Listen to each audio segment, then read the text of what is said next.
Halo semuanya, Assalamualaikum warahmatullahi wabarakatuh. Saya Nada Nabila, mahasiswi PGSD IKIP Siliwangi. Hari ini Kamis 9 Juli 2026. Saya sedang berada di SD Negeri Kuta Mulia, Kecamatan Cikande. Sebelum kita mengobrol, yuk kita lihat sekilas suasana lingkungan fisik dan fasilitas yang ada di SD Negeri Kuta Mulia ini. Mari kita lihat. Nah, agenda utama saya hari ini adalah melakukan wawancara mendalam bersama wali kelas 5 mengenai manajemen pengelolaan kelas heterogen dan penerapan pembelajaran berdiferensiasi. Penasaran bagaimana keseruannya? Yuk langsung kita temui beliau di dalam. Baik, sebelumnya izin memperkenalkan diri ya Pak. Saya Nada Nabila, mahasiswi dari IKIP Siliwangi, program studi PGSD angkatan 2024. Kedatangan saya ke sini dalam rangka silaturahmi sekaligus memohon izin untuk mewawancarai Bapak mengenai pengelolaan kelas dan efektivitas penerapan pembelajaran berdiferensiasi dalam kurikulum Merdeka. Wawancara ini ditujukan untuk memenuhi tugas studi kasus empiris mata kuliah landasan dan pengelolaan pendidikan. Di awal sesi ini, jika diperkenankan, bolehkah Bapak memperkenalkan diri terlebih dahulu? Dan saat ini Bapak sedang diamanati sebagai guru wali kelas di kelas berapa? Baik, bismillahirrahmanirrahim. Untuk wawancara kali ini diterima dengan sebagaimana yang sudah diberi perizinan dari awal. Saya akan memperkenalkan diri. Nama saya Iqbal Munadi. Saya diamanahi sebagai wali kelas 5 di SD Negeri Kuta Mulia. Barangkali seperti itu untuk perkenalannya. Ya, terima kasih banyak Pak Iqbal. Sebelumnya kita mulai masuk ke pertanyaan pertama. Saya ingin menginfokan bahwa demi keperluan kelengkapan data laporan UAS, percakapan kita ini akan direkam dalam bentuk video ya Pak. Namun Bapak tidak perlu khawatir karena seluruh data sensitif, nama dan identitas sekolah akan dijaga kerahasiaannya dan hanya digunakan untuk kepentingan akademik perkuliahan saja. Waktunya pun fleksibel, kurang lebih antara 10-30 menit. Baik Pak Iqbal, pertanyaan mengenai pengkondisian awal, persepsi dan motivasi. Nah, di jam-jam rawan seperti setelah istirahat atau siang hari, anak-anak biasanya kehilangan fokus. Strategi atau kegiatan pemantik seperti apa yang paling efektif Bapak lakukan untuk mengembalikan konsentrasi belajar mereka? Ya, ketika dalam pembelajaran yang saya alami, ketika di jam-jam rawan, apalagi itu pada pukul setelah istirahat lah, ketika masuk di setengah 10 kurang lebih, anak-anak mulai ada yang semangat dalam belajar dan ada juga menurun dalam hal belajar. Mengapa demikian? Karena mungkin waktu tersebut dipakai anak-anak untuk bermain sebelumnya ketika di luar kelas. Maka dari itu anak-anak ketika masuk dalam pembelajaran selanjutnya, ketika masuk setelah istirahat itu saya menggunakan strategi kecil atau disebut dengan ice breaking. Yang saya lakukan yaitu ice breaking seperti tepuk-tepuk semangat, lalu juga ada memberikan pertanyaan-pertanyaan sedikit dalam memberikan kesemangatan gitu.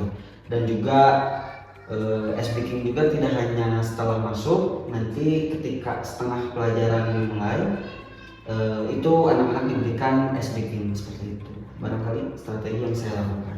Ya. Lalu mengenai pengelolaan siswa berkebutuhan khusus atau lambat belajar. Jika di dalam kelas ini terdapat siswa yang terindikasi mengalami hambatan belajar yang cukup ekstrim, jauh di bawah rata-rata kelas, bagaimana bentuk perlakuan atau pendekatan personal yang Bapak berikan tanpa membuat anak tersebut merasa minder? Ya, ketika terjadinya anak tersebut itu kurang dalam hal menangkap pelajaran, itu ada saja di kelas saya ya kurang lebih ada 1 atau 3 orang lah, kurang lebih ada. Jadi ketika anak itu diberikan materi, kadang anak merasa dia tuh berpikir bahwa ini materinya seperti apa gitu, beda dengan yang lainnya. Nah, yang saya berikan itu menggunakan pendekatan afektif atau pemberian waktu pengerjaan tugas. Untuk yang lainnya dalam hal mengerjakan tugas itu sesuai waktu yang saya berikan, misalnya 15 menit. Nah, untuk khusus yang siswa mengenai slow learner ini, itu diberikan waktunya agak lebih dari siswa yang biasanya, seperti itu. Nah, dan juga ketika seperti itu, siswa tersebut kan merasa minder dengan teman-teman yang lainnya. Nah, tugas saya sebagai pendidik atau guru kelasnya yaitu memberikan motivasi dan kesemangatan supaya anak tersebut belajarnya penuh kesemangatan dan kegembiraan. Seperti itu. Ya, baik. Lalu mengenai kendala, apa kendala terbesar yang Bapak rasakan dalam membagi waktu pelaksanaan pembelajaran berdiferensiasi ini, terutama dengan jumlah siswa yang cukup padat dalam satu kelas? Ya, ini pertanyaan seperti ini pas dengan kondisi kelas saya, yang dimana kelas saya ini termasuk kelas yang gemuk atau di dalamnya siswanya terdapat 37 siswi. Nah, kendala utamanya untuk jelas manajemen waktu dan kontrol kelas. Di kelas saya jumlahnya itu 37 siswa. Ketika saya memberikan pembelajaran atau mengajari anak-anak atau siswa tersebut, itu kendalanya ada beberapa, seperti berisik. Ketika saya menjelaskan itu anak-anak ada yang ngobrol, ada yang fokus dengan temannya, ataupun ada juga yang kurang fokus dalam hal memperhatikan. Nah, kendala tersebut saya rasakan ya seperti itu gitu ya. Beda lagi dengan kondisi kelasnya yang di bawah 30, 25 atau 21 gitu. Agak ekstra untuk memberikan dampingan khusus untuk kelas-kelas yang gemuk tersebut. Karena kan ketika ada siswa yang menjadi seperti mengganggu teman-temannya, maka dari itu jadi suasana kelas menjadi ramai gitu. Itu sih kendala terbesar yang saya rasakan ketika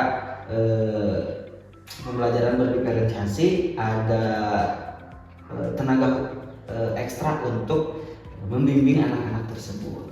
Seperti itu. Lalu mengenai penanganan konflik antar siswa di kelas.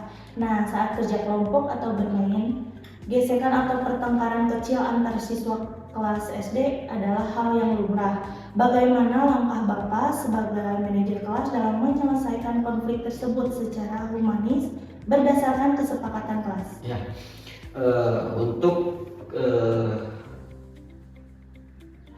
penanganan konflik antar siswa, jelas saya sebagai wali kelas harus bisa membimbing anak-anak tersebut supaya aman dan nyaman.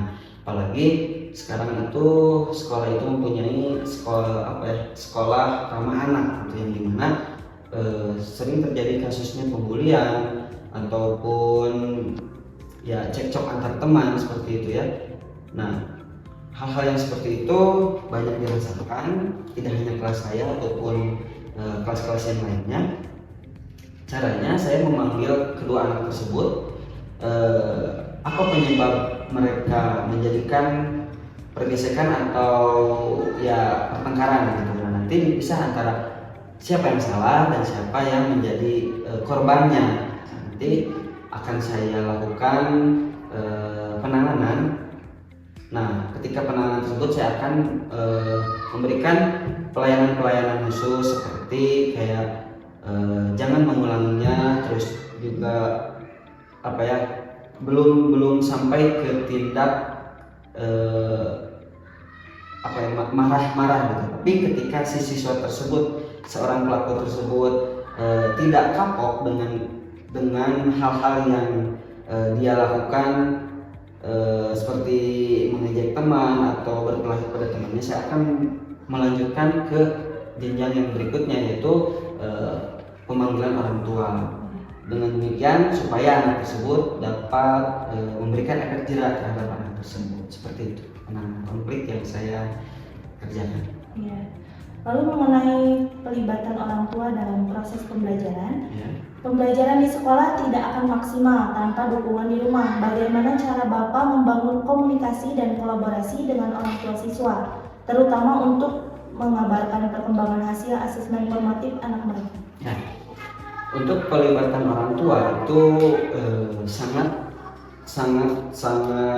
perlu di kolaborasi antara orang tua dan guru gitu, karena ketika orang tua tanpa dilibatkan dalam hal proses belajar di rumah, itu akan siswa tersebut hanya lupa kembali ketika dia masuk ke hari berikutnya ke kelas gitu.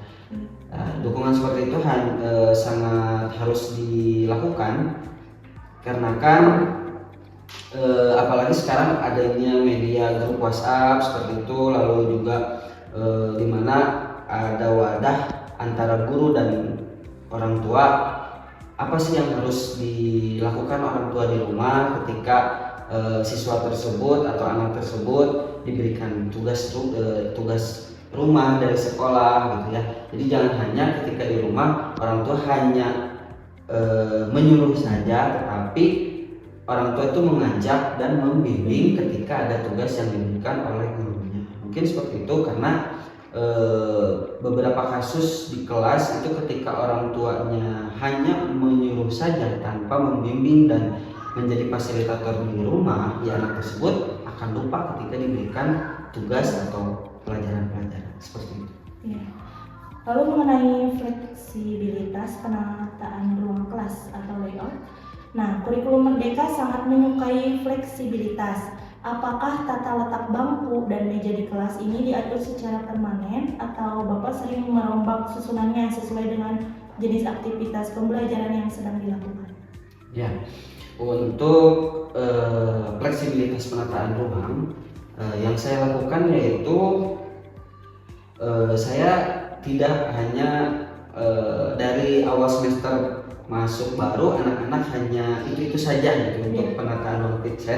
Saya tidak seperti itu, tapi saya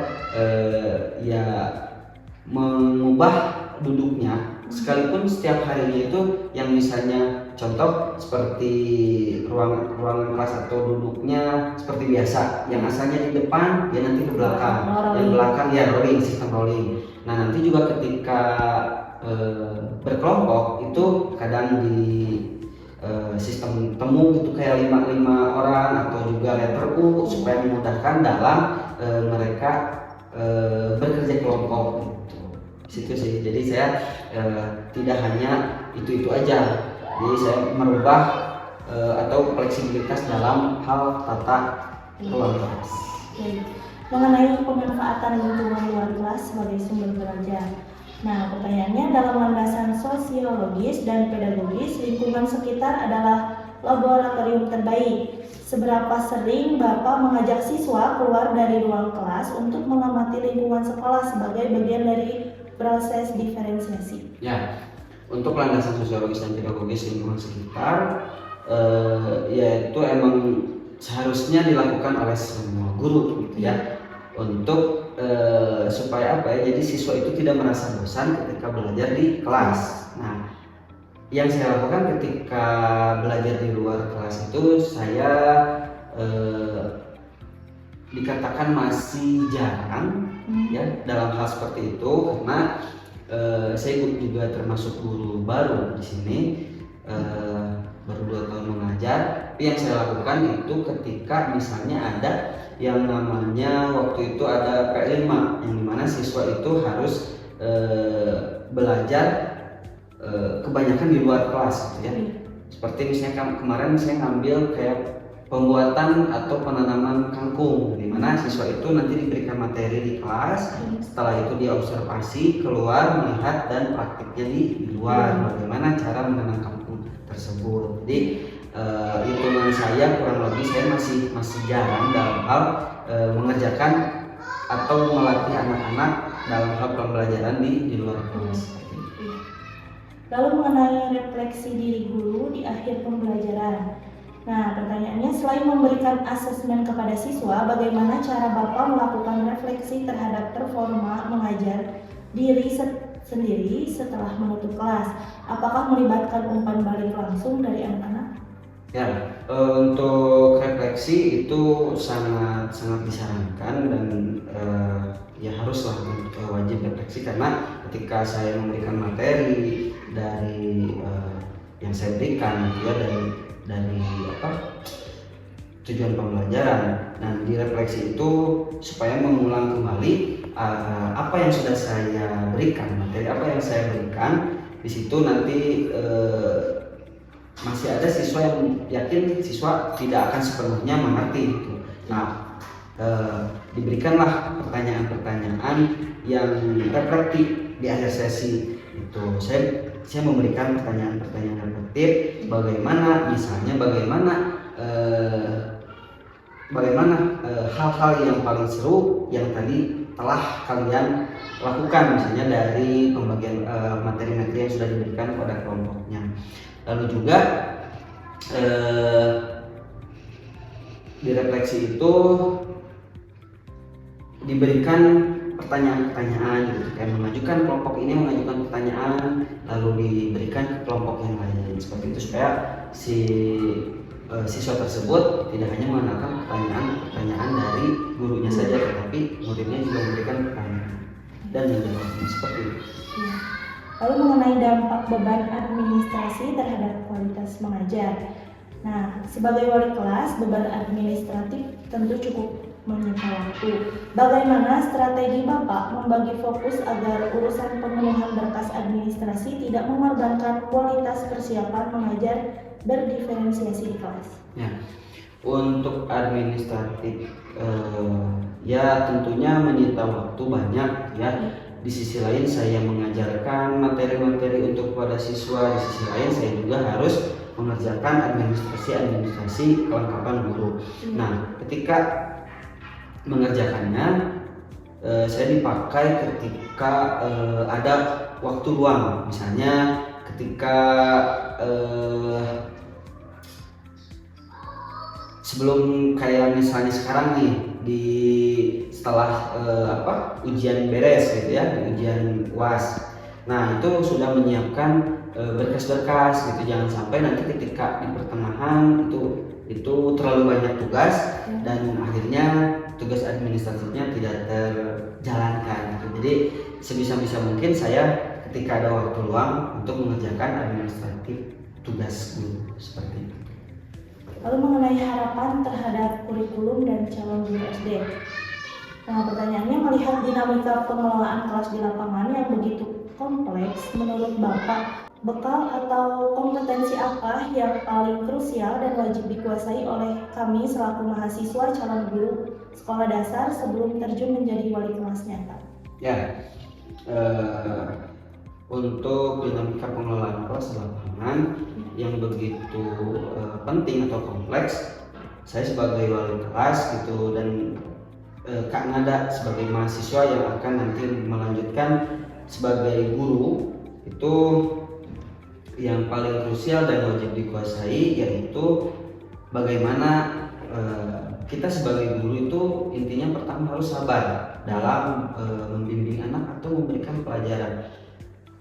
Karena kalau kita tidak sabar ya maka nanti jadi ke kitanya juga kesal, marah gitu ya. Bagaimana ini siswa tersebut tidak bisa mengerjakan tugas, bagaimana siswa tersebut bandel, banyak tingkahnya. Itu kunci yang pertama adalah kesabaran. Yang kedua yaitu penguasaan psikologi anak.